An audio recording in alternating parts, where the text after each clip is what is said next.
Hello YouTube Pipers, Double O Pipe here, Rick. I have gone back to my Carter Hall because I missed it.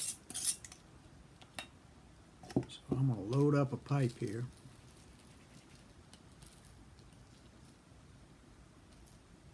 Outside it's drizzly rainy. There's some sort of a tropical depression wannabe out there that's off the coast, and they've been predicting rain, and we've got rain, but it's not what they're predicting, and I'm sure they're kicking themselves because it just ain't what they said, because they were predicting we were going to have heavy rains, heavy winds, and right now it's just almost calm with a breeze and just a drizzly rain.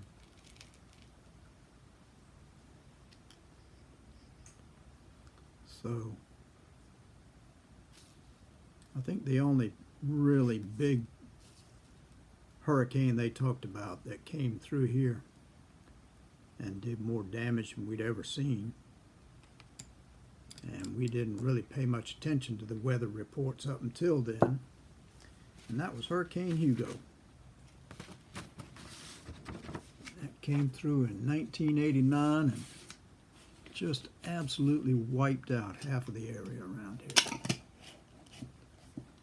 The most devastating hurricane we had ever seen. And my dad said it was the most devastation he had seen since the war. So I figured that was saying something.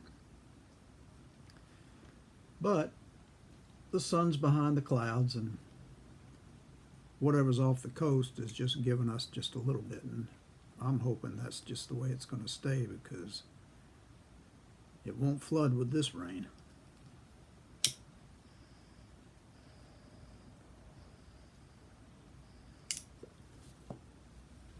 This pipe is, what did I write down that Paladin Piper had said?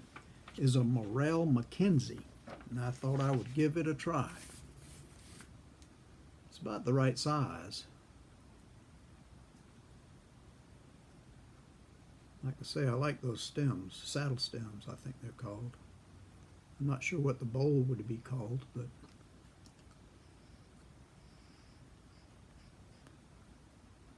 what does it say on this side? It says something.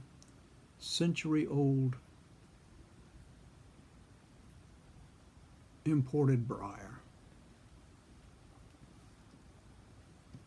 And I'm going to use my new tamper.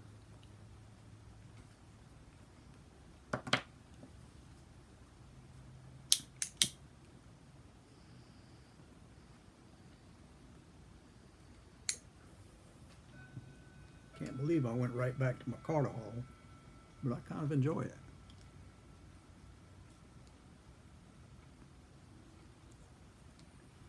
This morning, Hunter and I went to the vet for his first visit since adoption.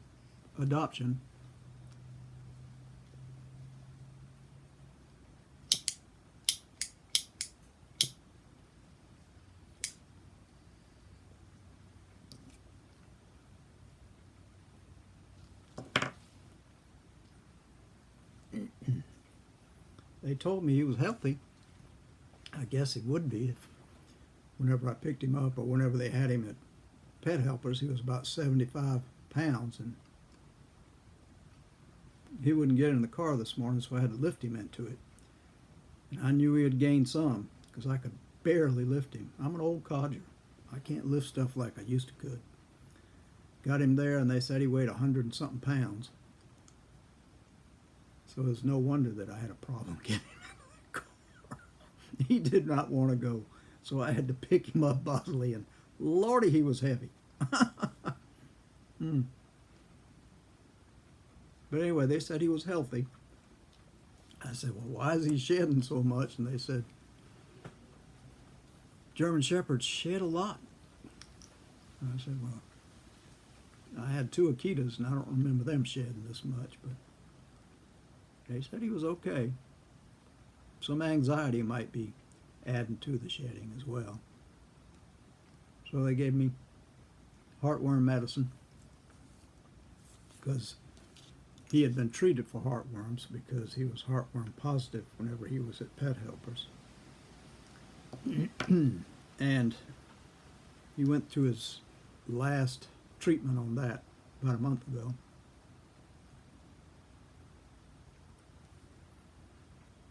Excuse me. And they said he's doing okay. They gave me some prescriptions, gave me a heart medicine pill.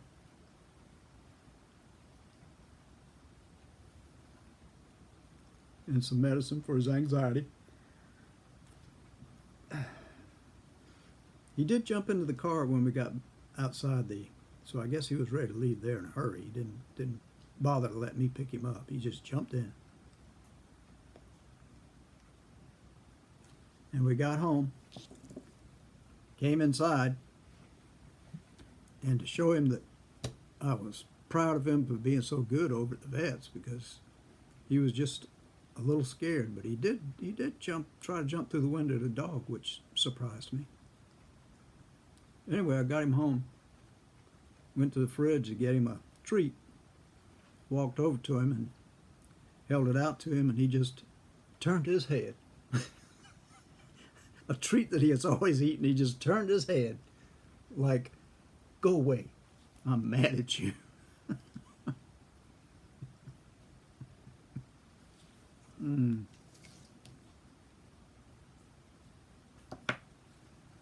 Maybe he's coming around.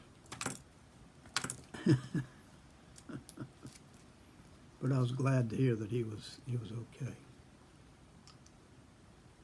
They gave me some numbers for some people who work with dogs with such anxiety, so I might give them a call and see if there's anything they can help me with.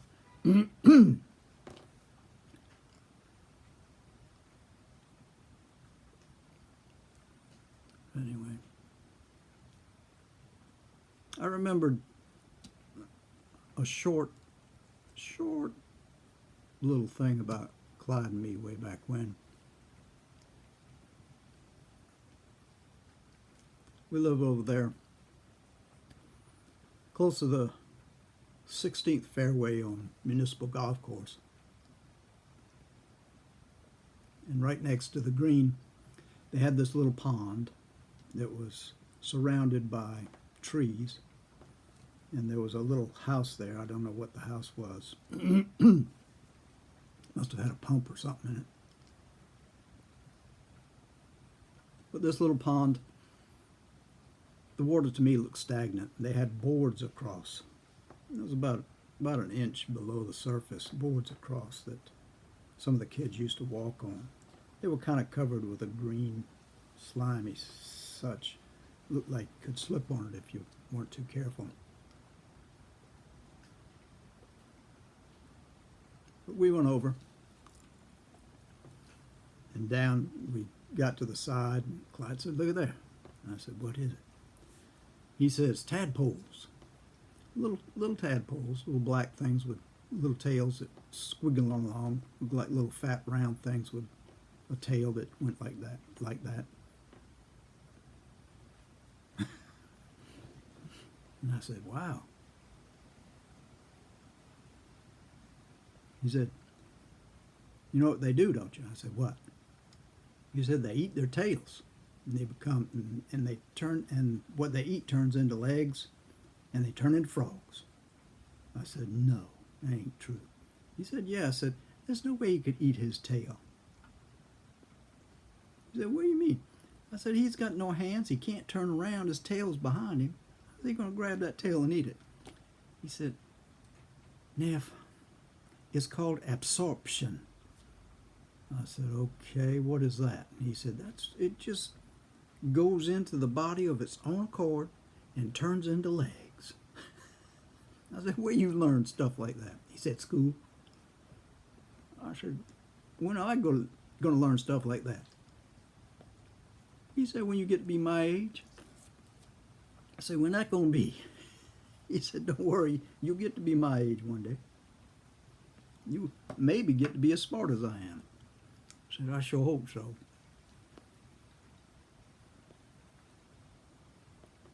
And there was something else on that water. There were these little black bugs on the top of the water.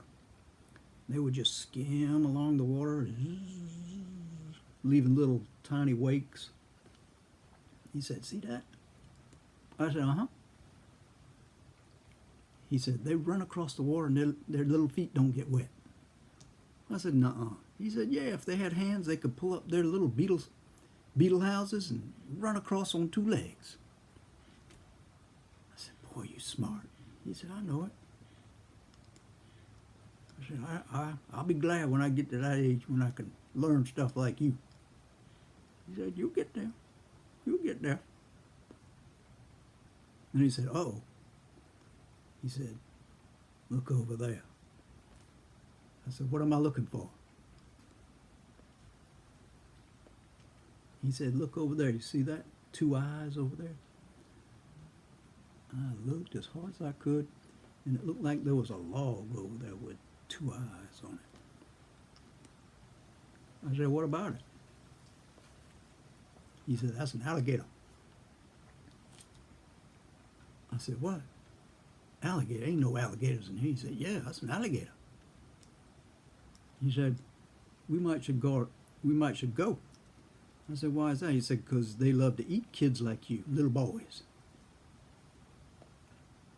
I said, "You just joshing me now." And he said, "Came over here when I was about your age, had a friend of mine, and I swear that alligator came over here, grabbed him, took him under the water, and I never saw him again." I said, "I still think you joshing me." He said, "No, I'm not. Look at. Uh-oh, be quiet." I said, "What do you mean, be quiet?" He said, "Look, that alligator's moving this way." And sure enough, slowly it was coming. Not even fast enough to make a ripple. I said, "What you think he's coming for?" He said, "For you."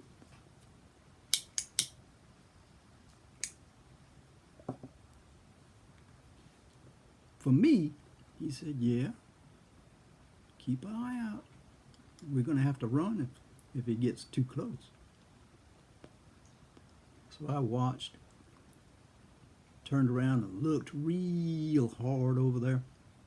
And all of a sudden, there was a little ripple coming from the sides of that, what looked like a log. He said, "All right, you better run." I said, "Why?" He said, "He's coming." And sure enough, he was coming faster and faster. And then Clyde took off. He said, "I'm not going to get caught by him. You're going to be there by yourself." And I was frozen. I was afraid now. That thing was coming and coming and coming faster and faster. And he said, "Get a move on, Neff." And he came back and he grabbed me. He said, "Come on, let's go. That thing's going to grab you." So I started beating feet. I was just running. I ran through the yard. Clyde was back there. He'd stopped. Looked like he was just standing there laughing. And I was just running as hard as I could. I got to Grandma's house, ran inside, and hid under the bed. Well, about 10 minutes later, Clyde came in. He was chuckling the whole time. He wasn't anxious. He wasn't running. He was just walking into the kitchen, opened up the fridge, and got something out of the fridge. Went over, flopped down on the couch, and just was chuckling away. Well, I crawled out from under the bed and walked in there and said, "What happened? How come you back here and you're not afraid no more?"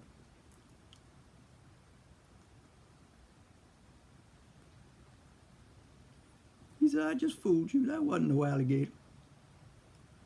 I said, "Why you do that to me?" He said, "'Cause it's fun." And sure enough, I went back there the next day to look at that thing by myself.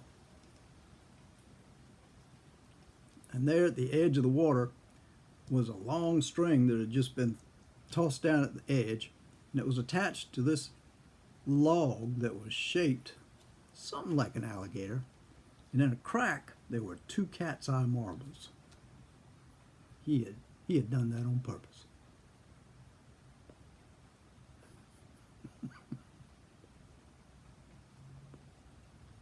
Yeah, he got a laugh out of that. He was a funny guy. Well, that was a really short one, but still. Report on Hunter, and just another short story to let you know that I'm still around. Thank you, Kentucky Highland Piper. Thank you, Paladin. I like my pipe. It smokes pretty good. I'm gonna have to get one of those things to put on the end though, because I'm telling you that plastic hardness there is not good on my old teeth. Too much candy when I was a kid, I guess. And I have to admit, I like my Carter Hall.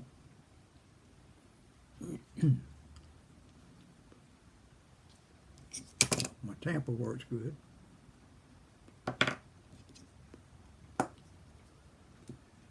And I'm just happy as a clam. Thank y'all. Appreciate you coming by. Have a good evening. Have a good weekend.